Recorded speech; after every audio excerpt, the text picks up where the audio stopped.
महाकालपड़ा निर्वाचन मंडलीर 22 नंबर मंडल गोगुआ पंचायत रे भारतीय जनता पार्टी तरफ शक्ति केन्द्र बैठक अनुष्ठित होइथिला। ता सहित योग दिवस पालन करा जायथिला। एथिरे गोगुआ पंचायतर समस्त कार्यकर्ता रही कार्यटीकु संपूर्ण करथिले। पंचायत प्रमुख कौन ये आयोजन होता आज भारतीय जनता पार्टी तरफ पंचायत बैठक थिला।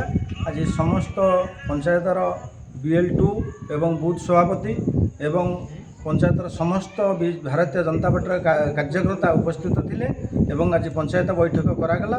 ता सहित आज योग दिवस थिला। योग दिवस रे मध्य आम भारतीय जनता पार्टी समस्त कार्यकर्ता रही योग दिवस कलु एवं गोगुआ पंचायतर कलतुंगार किछि पिलांग मध्य डाकी आमे योग शिक्षा मध्य देलु एवं माँ मानकु मध्य तादरे मध्य शामिल करथिलु करी सुचारू रूप रे आज आमे भारतीय जनता पार्टी कार्यक्रमटी को सफल करिछु। ब्यूरो रिपोर्ट भंजदूत खबर।